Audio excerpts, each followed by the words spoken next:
Brace Lord. கர்த்தர் என்று சொல்லுகிறார். எரேமியா 20வது அதிகாரம் 11வது வசனம் சொல்லுகிறார், கர்த்தரே பயங்கரமான பராக்கிரமசாலியாய் என்னோடு இருக்கிறார். ஆகையால் என்னை துன்பப்படுத்துகிறவர்கள் மேற்கொள்ளாமல் இடறுவார்கள்.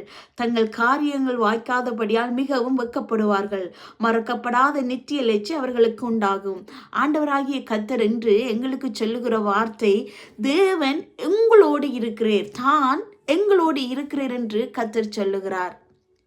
தேவன் எப்பொழுதும் வசனத்தினூடாக நம்மோடு பேசுகிற தேவனாயிருக்கிறார்.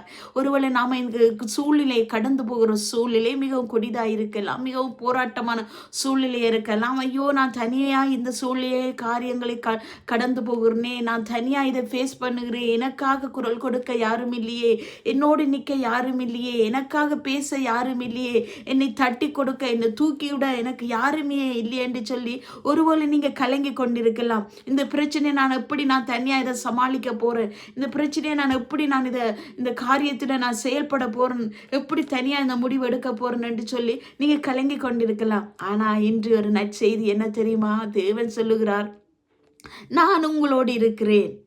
ஆமேன், ஹல்லேலூயா. வானத்தையும் பூமியை படைத்த சர்வ வல்லமையுள்ள தேவன் நம்மோடு இருக்கிறார் என்று வேதம் சொல்லுகிறது. ஆமேன், ஹல்லேலூயா. அப்படிப்பட்ட தேவன் நம்முடைய வாழ்க்கையில் அவர் சாதாரணமாக இருக்கவில்லையா,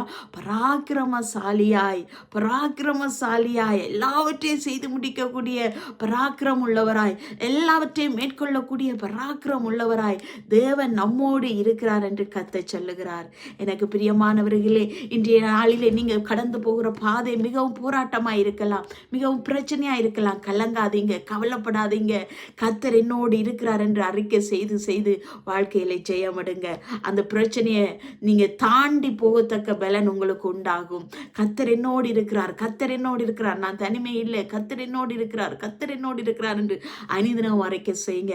அன்பு இரக்கம் நிறைந்த பரலோக தகப்பனே, இன்றைய நாளிலே கர்த்தாவே, தனிமையோடு போராடி கொண்டிருக்கிற ஒவ்வொருவருக்கும் ஜெபிக்கிறேன். ஆண்டவரே, அவர்கள் தனிமையானவர்கள் அல்ல என்பதை நீர் அவர்களோடு இருக்கிறீர் என்பதை அற்புதங்களோட அடையாளங்களோட உறுதிப்படுத்தி ஆண்டவரை ஜெயமுள்ள வாழ்க்கை வாழ கர்த்தாவை நீங்க உதவி செய்யும்படியாய் ஜெபிக்கிறேன். அப்படி செய்கிற கிருபைக்காய் நன்றி சொல்லி, எங்களோடு இருக்கிறமைக்காய், எங்களோடு வருகிறமைக்காய், எங்களுடைய காரியத்தில் செயல்படுகிறமைக்காய் கர்த்தாவே உமக்கு நாங்கள் நன்றி சொல்லி இயேசு கிறிஸ்துவின் நாமத்தை ஜெபித்து நிற்கிறோம் எங்க நல்ல தகப்பனே.